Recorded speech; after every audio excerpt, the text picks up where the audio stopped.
Welcome back to Infinity Beyond. After exploring the origins of consciousness and our place in the cosmos, tonight we turn our gaze outward again, not to stars or black holes, but to one of the most profound questions humanity has ever asked. Are we alone in the universe?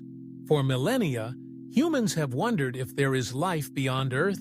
Ancient civilizations looked to the stars and imagined gods, spirits, or distant worlds filled with beings like or unlike on us.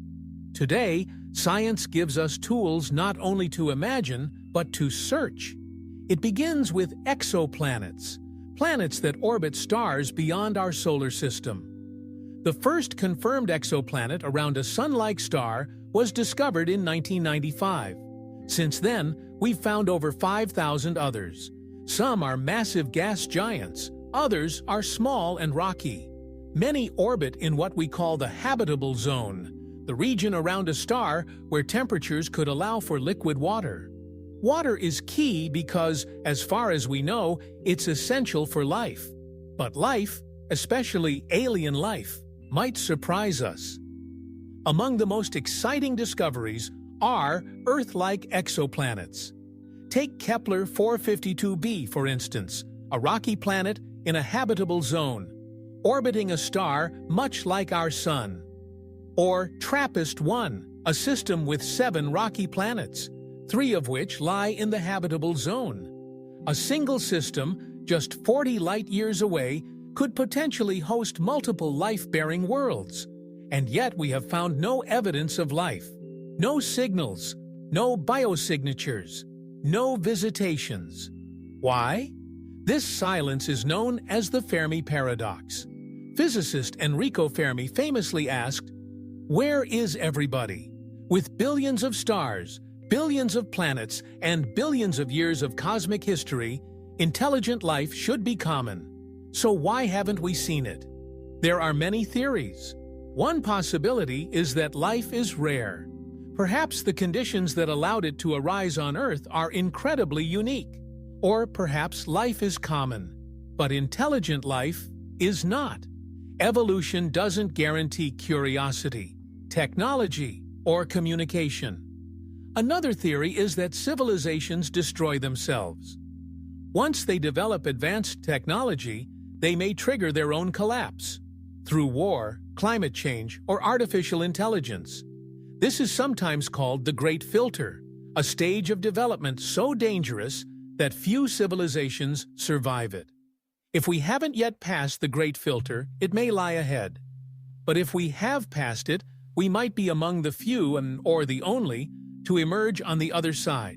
A more optimistic possibility is that intelligent life is out there, but we just haven't found it yet. Maybe they use technologies we can't detect. Maybe their signals are rare, brief, or too weak.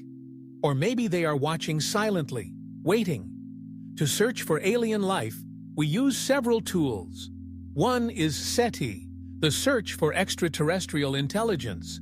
SETI listens for radio signals from distant stars, hoping to catch a whisper from another civilization. So far, it's found nothing definitive, but the silence is not discouraging.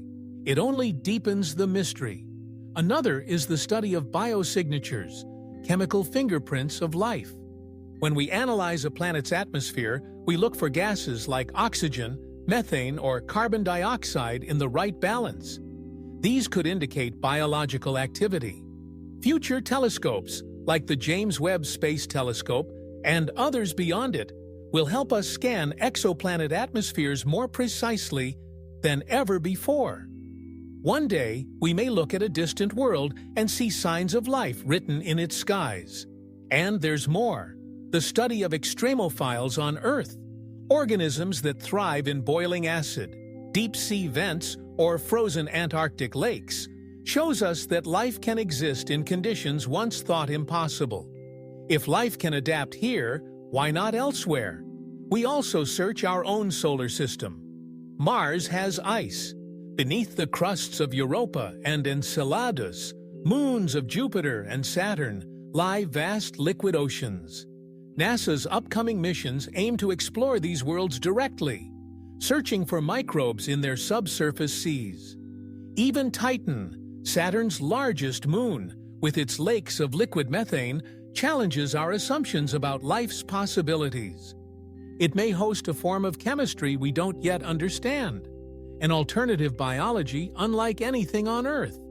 And then there's the Drake equation, a formula proposed by astronomer Frank Drake to estimate the number of active communicative civilizations in our galaxy. It multiplies factors like star formation rate, fraction of stars with planets, number of habitable planets, probability of life, and more.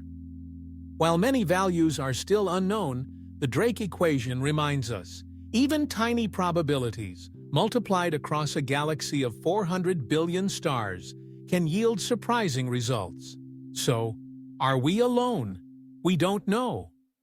But the search itself is meaningful, because in seeking others, we learn more about ourselves.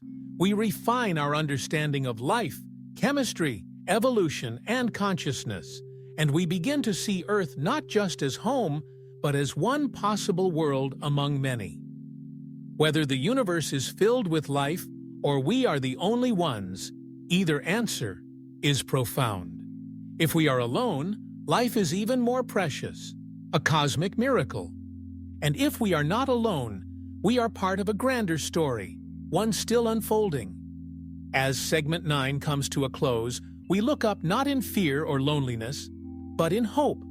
Hope that the universe, in all its silence, may still be whispering. That on some distant planet, under an alien sky, others are asking the same question. This is Infinity Beyond, where science searches not just for stars, but for companionship among them.